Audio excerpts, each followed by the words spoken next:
Our first panelist is Mr. Richie Lee. Richie Lee is from Torrance, California, and he was an All-Pioneer League first-team honoree in his final 2 seasons, as well as an All-CIF section selection his junior and senior years at South Torrance High. He played at the University of the Pacific of the West Coast Conference for 2 years and UNC Asheville at the Big South Conference for his final 2 years, and he's the founder of Breakthrough Academy. Please join me in extending a warm welcome to Richie Lee.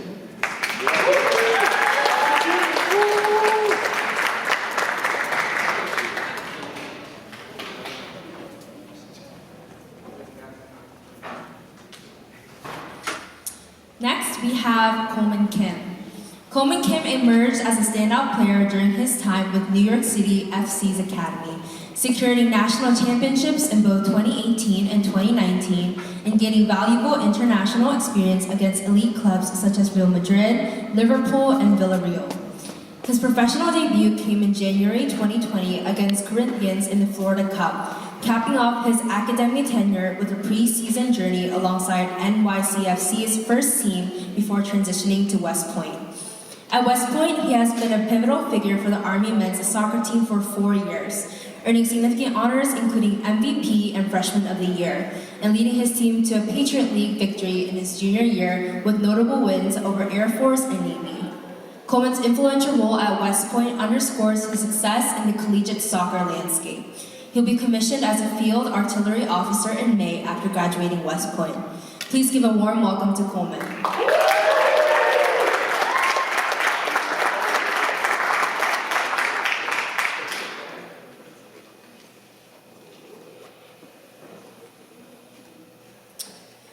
Now, please join me in welcoming Mr. Min-jae Kwok.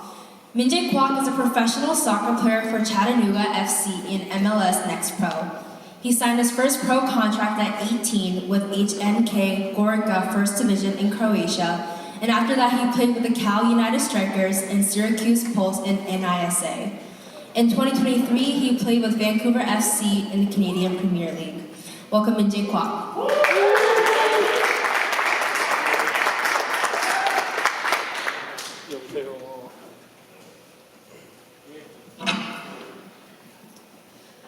Next, we have Mr. Jung-woo So. Jung-woo So grew up playing in the highest youth academy league in South Korea. While playing in the league, he was selected for a program called Golden Age, which selects the top players in South Korea. After his career in Korea, he moved to the United States and played college soccer at Drury University. And after 2.5 years, he signed his first professional contract at the age of 22 with Chattanooga FC and won the championship in 2023. Welcome, Jung-woo So.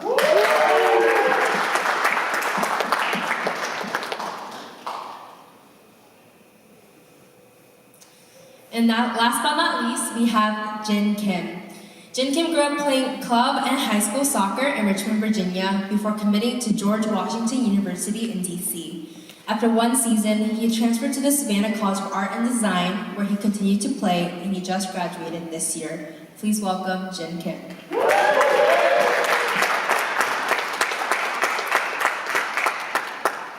All right. Wait for Jin to get up here. So best for last. So thank you all for staying. We will speak with these great gentlemen that I've had the privilege of knowing either very recently or for a while. So I appreciate you guys for coming on and for being such a huge impact for not just our organization, but for being an inspiration to the next generation as well. And I hope that this talk can also help continue those fruits as well. We'll start with Richie. Richie, we know you have an academy called Breakthrough Academy. If you could speak on that, how that was started, and the work you're doing with the academy. Yeah, so started the program exactly a year ago. It's basically just a soccer program that I created. And right now it's had over 60, I'm training over 60 students in Los Angeles. And it's just a passion project. After my playing career, I always wanted to be a coach. And so being able to give back to the community, being able to help out the next generation of athletes is something that I had a passion for. And so, yeah, that's a little bit about it. Love it. Coleman, you are a West Point Army cadet as well. So why West Point, and how did that decision come to be, and can you share about the decision for West Point and playing soccer for them as well?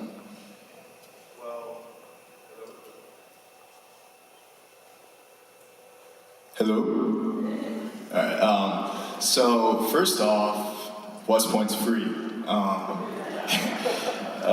So my family's like, hey, like, it's either soccer scholarships, and I didn't get much of that, so it was West Point for me.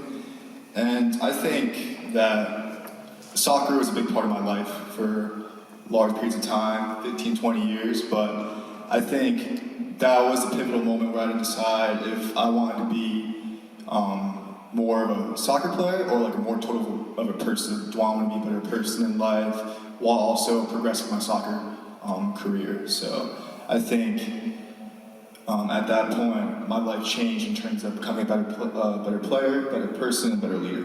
So, Love that. BJ, I know you're signing with the pro team right now. Could you share about that experience and how it's been for you and as a current player? Like signing my first professional contract. It's always been my dream playing soccer.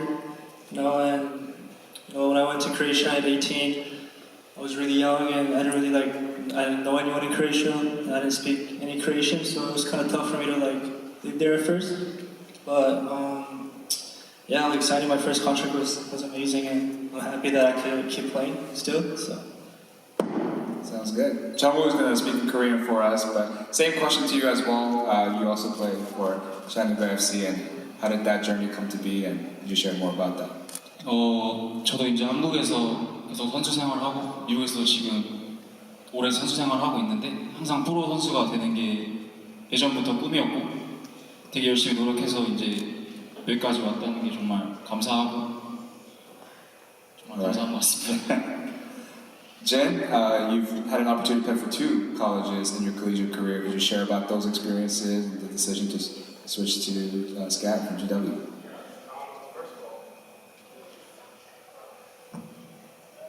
First of all, John, these are some great questions. I don't know if you came up with them or someone from the AKP staff, but got us thinking, all of us out here, the panelists. But I really like my time in DC playing for GW and getting to, like you said, play for 2 different programs and getting to know 2 different teams and 2 different coaches and all those 2 different cultures. Going from DC to somewhere like Atlanta or to Savannah, it's been really good. So I've liked my experience for both the teams. Sounds good. This is a general question for all of you. If we can start back from Jin and come back down to Richie, can you share about the highest point of your soccer career and also the lowest point of your soccer career and what lessons you learned from both high and low from your soccer career? So my highest point for my soccer career probably had to be in high school when we won states my senior year, and then shortly before that I committed to GW, so it was a really exciting couple of weeks. So that was a really good time. But then my lowest point is probably right about now because I just graduated from school. I'm not playing soccer anymore. I'm looking for a real job, so it's really tough to make that transition. And like one of our panelists was saying earlier, it's like a real identity crisis almost. Don't really know what I want to do for the next 40 years like we've been talking about. So it's not that it's a low, but it's definitely a uncertain time, which is scary. But I'm excited for the future for sure. 좋았던 순간은 지금인 것 같고 그냥 지금 프로에 와서 제 꿈을 이뤄서 지금 열심히 하고 있어서 좋은 것 같고 퍼포먼스가 안 좋았을 때는 아마 처음 미국으로 이민을 왔을 때 그때가 좀 안 좋았던 시기인 것 같은데 그때는 언어도 몰랐고 다 모든 인종들도 다 새로웠기 때문에 그때 좀 어려움을 많이 겪었던 것 같아요. I think my highest point in my career was probably signing my first contract, and I think my lowest point is probably now because I just had surgery on my ankle and I'm recovering and trying to get back in shape, and it was my first surgery, so it's really tough for me right now. And but yeah, I'm training and recovering right now. So the lowest point in my career was back in high school. It was in the Dallas Cup. It's a premier youth tournament. We're in semifinals against against Villarreal, against their Premier team, their A team. And I decided to eat like steak and a really bad meal before the game. And there was like thousands of people there. And to say I lost my team the game, like, it was totally my fault. And that's taught me valuable lessons about preparation. When you go into every single thing, whether it be a soccer game or a panel event like this or a test, you can't leave a stone unturned. You have to make sure you're completely prepared for everything that you go into. For me, my highest point was when I reached my goal of playing Division 1 soccer. My lowest point was actually when I finished my playing career. I started to look back at my college journey and I realized that I didn't give it my best, that I had a lot of ego, a lot of pride, started to blame a lot of other coaches and players for my mistakes. And so, after my career, I kind of saw myself and told myself that it wasn't, so.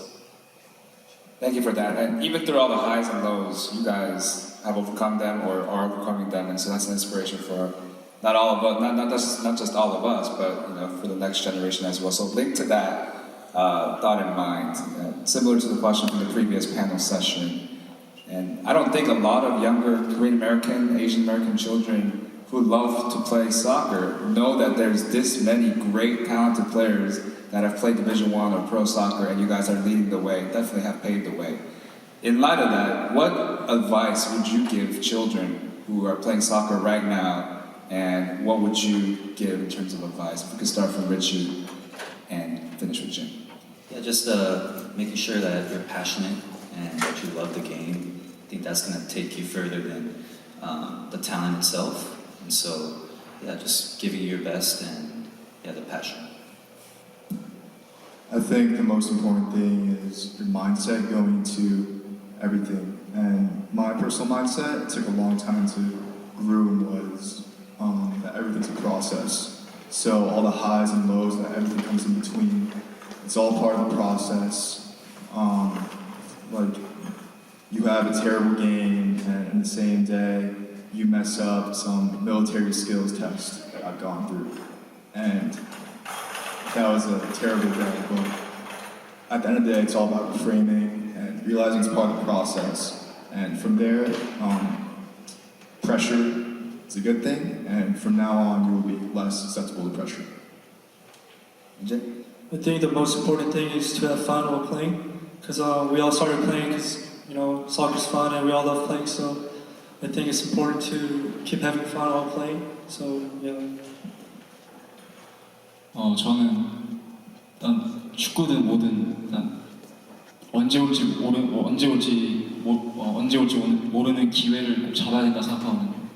그 기회를 잡기 위해서는 모든 분야에서 일단 준비가 돼 있어야 된다고 생각해서 준비를 잘 해놔야 그런 기회들이 오지 않을까. 그래서 준비를 잘 했으면 좋겠습니다. For me, it's kind of hard to answer this question last because I think they all said some really great advice. But if I had to add one thing to that, it would just be to listen to your parents, really. Because like growing up, my parents never really played soccer or knew anything about soccer. So it's kind of like whenever they told me after my games, like, oh, you could have done this or something like that, I just kind of ignored it. But looking back, just in general, I've been really privileged to have the parents that I have today, and they really do have what's best out for you. So. Long story short, just listen to your mom and dad. So, yeah. Love it. And for the final question, again, a fun question to end the night. Who is your favorite Korean soccer player and why? And you cannot answer the same person as the one before. So Jin, you get the perk of going first and thinking your favorite soccer player who is Korean. Okay. I would have to say Hyungmin Son. Obviously, he's clearly the best guy out there, and only reason why I tune in to watch Tottenham games because they're honestly pretty bad. So Sonny for sure. 박지성 선수. 박지성 선수가 이제 좀 한국 축구의 흐름을 바꿨다 생각하거든요. 한국 조금 아시아의 조그만 나라에서도 그렇게 잘하고 유럽에서 통하는 선수가 있다는 걸 증명해준 선수고, 제가 축구를 시작한 이유가 박지성 선수 보고 잘했기 때문에 시작하게 됐어요. I think 이청용 for me, because I'm not like strong or fast, so seeing someone like 이청용 who's not super athletic, who's not super strong, playing the Premier League and stuff, so I always looked up to him watching him, growing up. So, 이청용. Right? I think I'm going to take a different approach on this one. I think all these guys kind of paved the way for, higher-level Korean soccer players. When I was younger, let's just say that there's no Korean Americans or Asian Americans for me to look up to, whether it be collegiate sports in soccer. So having this representation is great. I think for me it was Lee Young-pyo, because the position I was playing, and that was my mom's favorite player. So yeah, I looked up to him and his faith and just his leadership. I think that's something that I always value. Love it. You can't go wrong with any of those guys. They've definitely paved the way, and you guys are doing it as well. So we want to say thank you. Thank you for being here tonight and for speaking to all of us. And I know that your words and what you guys have been able to accomplish will go forward to many people who will be able to hear it and see this. So thank you again for all the time, gentlemen. And that concludes our night, everyone. We're going to give a big round of applause. Last one. 1, 2, 3. AKP! Yeah!